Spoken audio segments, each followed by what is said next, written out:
Hello friends, welcome back to my YouTube channel. So ನಾನಿವತ್ತು ನಿಮಗೆ ಅಳತೆ ಬ್ಲೌಸ್ನ ಈ ರೀತಿ ಅಳತೆ ಬ್ಲೌಸ್ ಇಟ್ಟು ಸೈಡ್ ಫಿಟ್ಟಿಂಗ್ ಮಾಡೋದನ್ನು ತೋರಿಸ್ಕೊಟ್ಟಿದ್ದೆ. ಬಟ್ ಇವತ್ತು ನಾನು ಟೇಪ್ನಲ್ಲಿ ಹೇಗೆ ಸೈಡ್ ಫಿಟ್ಟಿಂಗ್ ಮಾಡೋದು ಅಂತ ಅಂದ್ಬಿಟ್ಟು ತೋರಿಸ್ಕೊಡ್ತೀನಿ ನೋಡಿ. ಸೊ ಟೇಪಲ್ಲಿ ಅಳತೆ ಮಾಡಿ ನೀವು ಸೈಡ್ ಫಿಟ್ಟಿಂಗ್ ಮಾಡ್ತು ಅಂತಂದರೆ ಏನಾಗುತ್ತೆ ಅಂದರೆ, ಒಂದು ಸೈಡ್ ನೀವು ಅಳತೆ ತೊಗೊಂಡ್ರೆ ಇನ್ನೊಂದು ಸೈಡ್ ಕೂಡ ಅದೇ ರೀತಿ ಅಳತೆ ಮೆಜರ್ಮೆಂಟಲ್ಲಿ ನೀವು ಸೈಡ್ ಫಿಟ್ಟಿಂಗ್ ಮಾಡಿದ್ರೆ ಫಿಟ್ಟಿಂಗ್ ಅನ್ನೋದು ತುಂಬಾ ಪರ್ಫೆಕ್ಟಾಗಿ ಬರುತ್ತೆ. ಸೊ ಹೇಗೆ ಅದನ್ನು ಮಾಡೋದು ಅಂದ್ಬಿಟ್ಟು ಬನ್ನಿ ಇವಾಗ ವೀಡಿಯೋನ ಸ್ಟಾರ್ಟ್ ಮಾಡೋಣ. ಫಸ್ಟು ಸೊಂಟದ ಸುತ್ತಳತೆನ ತಗೋಬೇಕು. ಸೊ ಕಾಜಾಪಟ್ಟಿನ ಸ್ಟಿಚ್ ಮಾಡಿರ್ತೀವಿ ಅಲ್ವಾ, ಅದನ್ನು ಬಿಟ್ಟು ಸೊಂಟದ ಸುತ್ತಳತೆನ ತಗೋಬೇಕು. ಯಾಕಂತಂದರೆ ಅದು ನಾವು ಎಕ್ಸ್ಟ್ರಾ ಬಟ್ಟೆ ಹಾಕಿರೋವಂಥದ್ದು, ಅದನ್ನೇನು ಬೇಕಾಗಿರೋದಿಲ್ಲ, ಅದನ್ನು ಬಿಟ್ಟು ನಾವು ತಗೋಬೇಕು. ಹೀಗೆ ನೋಡಿ, ಉಕ್ಸ್ಪಟ್ಟಿವರೆಗೂ ಕೂಡ ತಗೋತಾ ಇದ್ದೀನಿ. 27 ಇಂಚು ಬರ್ತಾಯಿದೆ. ಸೊ 27 ಇಂಚನ್ನ ನಾವು 4ನೇ ಭಾಗನ ತಗೋಬೇಕಾಗುತ್ತೆ. ನೋಡಿ 27 ಅಂತಂದರೆ ಈ ರೀತಿ ಹೀಗೆ 4ನೇ ಭಾಗ ತಗೋಬೇಕಾಗುತ್ತೆ. 4ನೇ ಭಾಗ ಅಂದರೆ 6 ಇಂಚ್ ಬಂತು. ಸೊ ಇಲ್ಲಿ ಬಂದು ಸೊಂಟದ ಸುತ್ತಳತೆನ 6 ಇಂಚ್ಗೆ ಮಾರ್ಕ್ ಮಾಡ್ಕೋಬೇಕು. ನೋಡಿ ಹೀಗಿಟ್ಕೊಂಡು 6 ಇಂಚ್ಗೆ ಒಂದು ಮಾರ್ಕ್ ಮಾಡ್ಕೊಳ್ಳಿ. ಹಾಗೆಯೇ ಈ ಕಡೆ ಹಿಂದ್ಗಡೆ ಸೈಡು ಕೂಡ ಮಾರ್ಕ್ ಮಾಡ್ಕೋಬೇಕು. ಯಾಕಂತಂದರೆ ನಾವು ಒಂದು ಸೈಡ್ ಮಾತ್ರ ಜಾಯಿಂಟ್ ಮಾಡ್ತೀವಿ, 2 ಸೈಡ್ ಜಾಯಿಂಟ್ ಮಾಡುವಾಗ ಅದು ಗೊತ್ತಾಗಬೇಕಲ್ವ. ಹಾಗಾಗಿ ಈ ಕಡೆ ಸೈಡ್ ಕೂಡ ಜಾಯಿಂಟ್ ಮಾಡ್ಕೋಬೇಕು. ಇದಾದಮೇಲೆ ಮತ್ತೆ ಈ ರೀತಿ ಉಕ್ಸ್ಪಟ್ಟಿನ ಫೋಲ್ಡ್ ಮಾಡ್ಕೊಳ್ಳಿ. ಹೀಗೆ ಫೋಲ್ಡ್ ಮಾಡ್ಕೊಂಡಾದಮೇಲೆ ಮತ್ತೆ ಉಕ್ಸ್ಪಟ್ಟಿ ಕಡೆನೂ 6 ಇಂಚ್ಗೆ ತಗೊಳ್ಳಿ.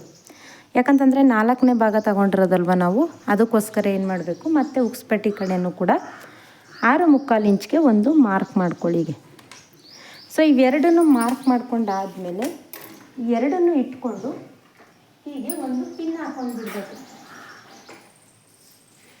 ಏನಕ್ಕೆ ಗುಂಡ್ಪಿನ್ ಹಾಕೋಬೇಕು ಅಂತಂದರೆ, ನಮಗೆ ನಾವು ಸ್ಟಿಚಿಂಗ್ ಮಾಡುವಾಗ ಬಟ್ಟೆ ಆ ಕಡೆ ಈ ಕಡೆ ಹೋಗಬಾರ್ದು. ನಿಮ್ಮ ಹತ್ರ ಗುಂಡ್ಪಿನ್ ಇಲ್ಲ ಅಂತಂದರೆ ಸೇಫ್ಟಿ ಪಿನ್ ಕೂಡ ಹಾಕ್ಬಿಡಿ, ಆವಾಗ ಬಟ್ಟೆ ಆ ಕಡೆ ಈ ಕಡೆ ಸರಿಯೋದಿಲ್ಲ. ನೋಡಿ ಇಲ್ಲಿ ನಾವು ಮಾರ್ಕ್ ಮಾಡಿರೋದು ಹಾಗೆಯೇ ಇಲ್ಲಿ ಮಾರ್ಕ್ ಮಾಡಿರೋದು ಎರಡು ಒಟ್ಟಿಗೆ ಬರಬೇಕು, ಆ ರೀತಿ ಪಿನ್ ಹಾಕ್ಕೊಂಡ್ಬಿಡಿ. ಇದಾದ ನಂತರ ಈಗ ಸ್ಲೀವ್ಸ್ನ ಈ ರೀತಿ ನೀಟಾಗಿ ಒಂದು ಸಮನಾಗಿ ಇಟ್ಕೊಳ್ಳಿ. ಎರಡೂ ಸೈಡು ಕೂಡ ಈ ರೀತಿ ಇಟ್ಕೊಂಡು ಇಲ್ಲಿಗೂ ಕೂಡ ಒಂದು ಪಿನ್ ಹಾಕ್ಕೊಳ್ಳಿ. ಆವಾಗ ನಿಮಗೆ ಮಾರ್ಕ್ ಮಾಡೋದಕ್ಕೆ ಈಸಿ ಆಗುತ್ತೆ. ಸೊ ಸ್ಲೀವ್ಸ್ನ ಮುಂಭಾಗನ ಮಾರ್ಕ್ ಮಾಡ್ಕೋಬೇಕು. ಇವಾಗ ಅಳತೆ ಬ್ಲೌಸನ್ನು ತಗೊಂಡು ಮತ್ತೆ ಉಕ್ಸ್ಪಟ್ಟಿ ಕಡೆನೇ ತಗೊಳ್ಳಿ. ನಾವು ಕಾಜಾಪಟ್ಟಿ ಸೈಡು ಮಾರ್ಕ್ ಮಾಡ್ತಿದ್ದೀವಿ ಅಂದರೆ ಕಾಜಾಪಟ್ಟಿ ಸೈಡ್ ತಗೋಬೇಕು, ಉಕ್ಸ್ಪಟ್ಟಿ ಕಡೆ ಮಾರ್ಕ್ ಮಾಡ್ತಾ ಇದ್ದೀವಿ ಅಂದರೆ ಉಕ್ಸ್ಪಟ್ಟಿ ಸೈಡ್ ತಗೋಬೇಕು. ನೋಡಿ ತೋಳಿನ ಮುಂಭಾಗನ ತಗೊಳ್ಳಿ. ಈ ಒಂದು ಸೈಡ್ ನೀವು ಅಳತೆ ತೊಗೊಂಡ್ರೆ ಸಾಕು, ಆ ಕಡೆ ಸೈಡ್ ಕೂಡ ಈಸಿಯಾಗಿ ಮಾರ್ಕ್ ಮಾಡಿಕೊಂಡು ಸ್ಟಿಚ್ ಮಾಡಿಬಿಡ್ಬೋದು. ಫಿಟ್ಟಿಂಗ್ ಅಂತೂ ತುಂಬಾ ಪರ್ಫೆಕ್ಟಾಗಿ ಬರುತ್ತೆ. ಸೊ 4.25 ಇಂಚ್ ಬರ್ತಾಯಿದೆ. 4.25 ಇಂಚ್ಗೆ ಒಂದು ಮಾರ್ಕ್ ಮಾಡ್ಕೊಳ್ಳಿ. ಹೀಗಿಟ್ಕೊಂಡು ನೋಡಿ 4.25 ಇಂಚ್ಗೆ ಮಾರ್ಕ್ ಮಾಡಿಕೊಂಡೆ. ಇದಾದಮೇಲೆ ಸ್ಲೀವ್ಸ್ದು ಮಧ್ಯಭಾಗನ ತಗೋಬೇಕು. ಸ್ಲೀವ್ಸ್ದು ಮಧ್ಯಭಾಗನ ನಾನು ಏನಕ್ಕೆ ತಗೊಳ್ಳೋದು ಹೇಳ್ಕೊಡ್ತೀನಿ ಅಂದರೆ, ಸೊ ಸ್ಲೀವ್ಸ್ ಹತ್ರ ನಿಮಗೆ ಯಾವುದೇ ರೀತಿ ರಿಂಕಲ್ಸ್ ಬರಬಾರ್ದು, ಹಾಗೆಯೇ ಹೆಚ್ಚು ಕಡಿಮೆ ಬರಬಾರ್ದು ಅಂತ. ನೋಡಿ 6 ಇಂಚ್ ಬರ್ತಾಯಿದೆ ಅಲ್ವಾ. ಸೊ ಇಲ್ಲೂ ಕೂಡ 6 ಇಂಚ್ಗೆ ಒಂದು ಮಾರ್ಕ್ ಮಾಡ್ಕೊಳ್ಳಿ.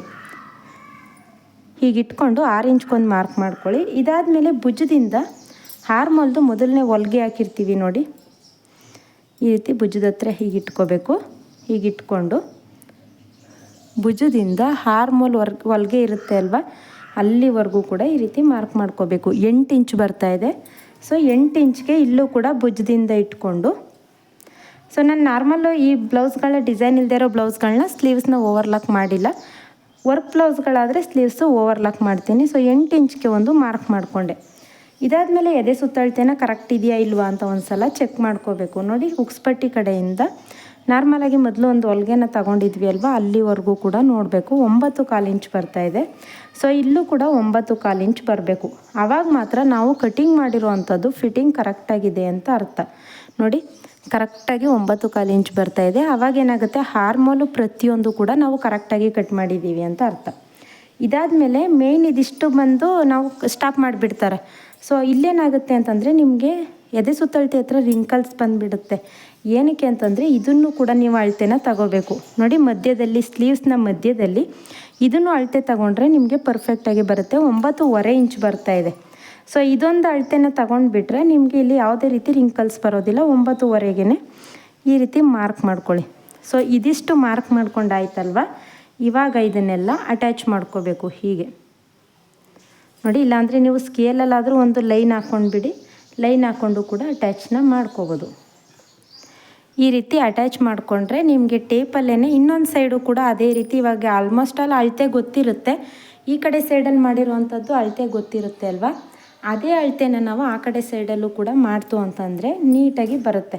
ಸೊ ಇವಾಗ ಇದನ್ನು ಕೂಡ ತೋರಿಸ್ಕೊಡ್ತೀನಿ. ಆ ಕಡೆ ಸೈಡಲ್ಲಿ ಆಯ್ತಲ್ವ, ಅದೇ ಅಳತೆನ ನಾವು ಇಲ್ಲೂ ಕೂಡ ಇಲ್ಲಿ ಮಾಡುವಾಗ ಏನು ಮಾಡಬೇಕು ಅಂತಂದರೆ ಕಾಜಾಪಟ್ಟಿದು ನಾವು ಅಳತೆ ತಗೊಂಡಿಲ್ಲ ಆ ಕಡೆ, ಅದಕ್ಕೋಸ್ಕರ ಏನು ಮಾಡಬೇಕು ಇಲ್ಲೂ ಕೂಡ ತಗೋಬಾರ್ದು, ಅದನ್ನು ಬಿಟ್ಟು 6.25 ಇಂಚ್ಗೆ ಮಾರ್ಕ್ ಮಾಡ್ಕೋಬೇಕು. ಆವಾಗ ನಿಮಗೆ ಪರ್ಫೆಕ್ಟಾಗಿ ಬರುತ್ತೆ. ಸೊ ಇದನ್ನು ಕೂಡ ಅಷ್ಟೇ ಎರಡನ್ನೂ ಈ ರೀತಿ ಇಟ್ಕೊಂಡು ಈ ಕಡೆ ನಾವು ಮಾರ್ಕ್ ಮಾಡಿರೋದು ಹಿಂದ್ಗಡೆ ಮತ್ತು ಇದು ಎರಡನ್ನೂ ಕೂಡ ಇಟ್ಕೊಂಡು ಇಲ್ಲಿಗೂ ಕೂಡ ಒಂದು ಪಿನ್ ಹಾಕೊಂಡ್ಬಿಡಿ. ನಿಮಗೆ ಜಾಯಿಂಟ್ ಮಾಡೋದಕ್ಕೆ ಈಸಿ ಆಗುತ್ತೆ, ಅದಕ್ಕೋಸ್ಕರ. ಇದಾಯ್ತಲ್ವಾ, ಇದಕ್ಕೆ ಇದನ್ನು ಕೂಡ ಅಷ್ಟೇ ಎರಡೂ ಸ್ಲೀವ್ಸ್ನೂ ಕೂಡ ಈ ರೀತಿ ಇಟ್ಕೊಂಡು ಹೀಗೆ ಇಟ್ಕೊಂಡು ಇಲ್ಲೂ ಕೂಡ ಮಾರ್ಕ್ ಮಾಡ್ಕೊಂಡ್ಬಿಡಿ. ಸೊ ನೀವು ಟೇಪಲ್ಲಿ ಬೇಕಾದರೂ ಅಳತೆ ಮಾಡ್ಕೋಬೋದು, ಇಲ್ಲ ಅಂತಂದರೆ ಇದೇ ಸ್ಲೀವ್ಸ್ನ ಈ ರೀತಿ ಇಟ್ಕೊಂಡು ಕೂಡ ಮಾರ್ಕ್ ಮಾಡ್ಕೋಬೋದು. ಈ ಕಡೆ ಸೈಡಲ್ಲಿ ನಾನು ಸ್ಲೀವ್ಸ್ ಮಾರ್ಕ್ ಮಾಡಿ ತೋರಿಸಿದ್ದೀನಿ. ಹಾಗೆಯೇ ಅಳತೆ ಬ್ಲೌಸಲ್ಲೇ ಮಾರ್ಕ್ ಮಾಡ್ಕೋಬೇಕು ಅಂದರೆ ಹೇಗೆ ಮಾರ್ಕ್ ಮಾಡ್ಕೊಳ್ಳೋದು ಅಂತ ಇದರಲ್ಲಿ ತೋರಿಸ್ಕೊಟ್ಬಿಡ್ತೀನಿ. ಆವಾಗ ಎರಡೂ ಕೂಡ ನಿಮಗೆ ಒಂದೇ ವಿಡಿಯೋದಲ್ಲಿ ಗೊತ್ತಾಗುತ್ತೆ. ನೋಡಿ, ಹೀಗೆ ಇಟ್ಕೊಳ್ಳಿ. ಕಾಜಾಪಟ್ಟಿ ಸೈಡ್ ತಗೋತೀವಿ ಅಂದರೆ ಕಾಜಾಪಟ್ಟಿ ಸೈಡನ್ನೇ ನೀವು ಅಳತೆ ತೊಗೋಬೇಕಾಗುತ್ತೆ. ಸ್ಲೀವ್ಸ್ದು ಮುಂಭಾಗನ ಹೀಗೆ ಇಟ್ಕೊಂಡು ಇಲ್ಲಿಗೆ ಒಂದು ಮಾರ್ಕ್ ಮಾಡ್ಕೋಬೇಕು. ಇದಾದಮೇಲೆ ಸ್ಲೀವ್ಸ್ದು ಮಧ್ಯಭಾಗನ ತಗೋಬೇಕು. ನೋಡಿ, ಹೀಗೆ ಇಟ್ಕೊಂಡು ಮಧ್ಯಭಾಗನ ಈ ರೀತಿ ಫೋಲ್ಡಿಂಗ್ ಮಾಡ್ಕೋಬೇಕು. ಇಲ್ಲಿ ಸ್ಲೀವ್ಸ್ದು ಮಧ್ಯಭಾಗಕ್ಕೆ ಒಂದು ಮಾರ್ಕ್ ಮಾಡ್ಕೋಬೇಕು. ಇದಾದಮೇಲೆ ಭುಜದಿಂದ ಹಾರ್ಮಲ್ವರೆಗೂ ಕೂಡ ಈ ರೀತಿ ತಗೋಬೇಕು. ನೋಡಿ, ಹೀಗೆ ತಗೊಂಡು ಅಲ್ಲೂ ಕೂಡ ಒಂದು ಮಾರ್ಕ್ ಮಾಡ್ಕೊಳ್ಳಿ. ಸೊ ಎದೆ ಸುತ್ತಳತೆ ಕರೆಕ್ಟ್ ಇದೆಯಾ ಇಲ್ವಾ ಅಂತ ಚೆಕ್ ಮಾಡ್ಕೊಳ್ಳಿ. ಮತ್ತು ನೋಡಿ, ಇಲ್ಲಿಂದ ಎದೆ ಸುತ್ತಳತೆನೇ ಇಲ್ಲಿವರೆಗೂ ಕೂಡ ಮೊದಲನೇ ಹೊಲಿಗೆವರೆಗೂ ಕೂಡ ಈ ರೀತಿ ಟೈಟಾಗಿ ಎಳೆದಿಟ್ಕೊಂಡು ನೋಡ್ಕೊಳ್ಳಿ. ನೋಡಿ, ಕರೆಕ್ಟಾಗಿ ಬಂದಿದೆ. ಒಂದು ಸ್ವಲ್ಪ ಇಲ್ಲ, ಸರಿ ಬಂದಿದೆ. ನೋಡಿ, ಒಂದು ಸ್ವಲ್ಪ ಮುಂದಕ್ಕೆ ಬಂದಿದೆ, ಏನಾಗಲ್ಲ. ಒಂದು ಸ್ವಲ್ಪ ಮುಂದಕ್ಕೆ ಹೊಲಿಗೆ ಹಾಕ್ಕೊಳ್ಳಿ. 1/4 ಇಂಚಷ್ಟು ಡಿಫ್ರೆನ್ಸ್ ಆಯಿತು ಅಂತಂದರೆ ಯಾವುದೇ ಪ್ರಾಬ್ಲಮ್ ಆಗೋದಿಲ್ಲ. ಇದಾದಮೇಲೆ ಎದೆ ಸುತ್ತಳತೆ ಮಧ್ಯಭಾಗದಲ್ಲೂ ಕೂಡ ಅಷ್ಟೇ ಮಿಡಲ್ ಚೆಸ್ಟಲ್ಲೂ ಕೂಡ ಈ ರೀತಿ ಇಟ್ಕೊಂಡು ಇದನ್ನು ಕೂಡ ಎಳ್ಕೋಬೇಕು. ನೀವು ಈ ಚೆಸ್ಟ್ದು ನೀವು ಈ ರೀತಿ ಟೈಟಾಗಿ ಎಳ್ದಿದ್ದೀರ ಅಂದಾಗ ನಾವು ಸ್ಟಿಚ್ ಮಾಡಿರೋ ಬ್ಲೌಸ್ನೂ ಕೂಡ ಎಳ್ದಿಟ್ಕೋಬೇಕು. ಇಲ್ಲ ಅಂತಂದರೆ ಏನಾಗುತ್ತೆ, ಇದು ನಿಮಗೆ ಲೂಸ್ ಆಗುತ್ತೆ, ಇದು ಟೈಟ್ ಆಗುತ್ತೆ. ಸೊ ಹಂಗಾಗಿ ಅಲ್ಲೂ ಕೂಡ ಈ ರೀತಿ ಎಳ್ದಿಟ್ಕೊಂಡು ನೋಡಿ, ಹೀಗೆ ಬಂತು. ಇದನ್ನು ಕರೆಕ್ಟಾಗಿ ಜಾಯಿಂಟ್ ಮಾಡ್ಕೋತು ಅಂತಂದರೆ ನಿಮಗೆ ಸೈಡ್ ಫಿಟ್ಟಿಂಗ್ ಅನ್ನೋದು ರೆಡಿ ಆಗುತ್ತೆ. ಸೊ ಎರಡೂ ರೀತಿಯಲ್ಲೂ ಕೂಡ ನಾನು ಹೇಳ್ಕೊಟ್ಟಿದ್ದೀನಿ ಯಾವ ರೀತಿ ಸೈಡ್ ಫಿಟ್ಟಿಂಗ್ನ ಮಾಡ್ಕೋಬೇಕು ಅಂತ. ಇದಿಷ್ಟನ್ನು ಈ ರೀತಿ ಸೈಡ್ ಫಿಟ್ಟಿಂಗ್ ಮಾಡ್ಕೊಂಡಾದಮೇಲೆ ಲಾಸ್ಟಲ್ಲಿ ಒಂದು ಸಲ ಎದೆ ಸೊಂಟದ ಸುತ್ತಳತೆನ ಚೆಕ್ ಮಾಡ್ಕೊಳ್ಳಿ. ಸೊ ಸೊಂಟದ ಸುತ್ತಳತೆ ಚೆಕ್ ಮಾಡ್ಕೊಂಡಾದಮೇಲೆ ಏನಾದರೂ ನಿಮಗೆ ಅದರಲ್ಲಿ ಹೆಚ್ಚು ಕಡಿಮೆ ಬಂತು, ನೀವು ಹೊಲಿಯುವಾಗ ಏನಾದರೂ ಒಂದು ಪಾಯಿಂಟ್ ಮಿಸ್ ಮಾಡಿದ್ದೀರಾ, ಸ್ವಲ್ಪ ಹೆಚ್ಚು ಕಡಿಮೆ ಬಂತು ಅಂತಂದರೆ ಇಲ್ಲಿಂದ ಮೇಲಿಂದನೂ ಬರಬೇಡಿ. ಇಲ್ಲಿಂದ ಈ ರೀತಿ ಹೊಲಿಗೆ ಇರುತ್ತೆ ಅಲ್ವಾ, ಇಲ್ಲಿ ಮಾತ್ರ ಒಂದು ಸ್ವಲ್ಪ ಬಂದು ಇಲ್ಲಿ ಸೊಂಟದ ಸುತ್ತಳತೆನ ಹಿಡೀರಿ. ಮೇಲಿಂದನೂ ಹಿಡಿತು ಅಂತಂದರೆ ನಿಮಗೆ ಚೆಸ್ಟ್ ಹತ್ರ ಟೈಟ್ ಆಗಿಬಿಡುತ್ತೆ. ಓಕೆನಾ? ಸೊ ಇದಿಷ್ಟು ನಿಮಗೆ ಅರ್ಥ ಆಯ್ತಲ್ವಾ? ಬಿಗಿನರ್ಸ್ಗೆ ಇದೆಲ್ಲ ತುಂಬ ಕನ್ಫ್ಯೂಸ್ ಇರುತ್ತೆ, ಅದಕ್ಕೋಸ್ಕರ ಅದನ್ನು ಕೂಡ ತೋರಿಸ್ಕೊಟ್ಟಿದ್ದೀನಿ. ವಿಡಿಯೋ ಹೆಲ್ಪ್ ಆಯಿತು ಅಂದರೆ ವಿಡಿಯೋಗೆ ಲೈಕ್ ಮಾಡೋದನ್ನು ಮರಿಬೇಡಿ. Thank you.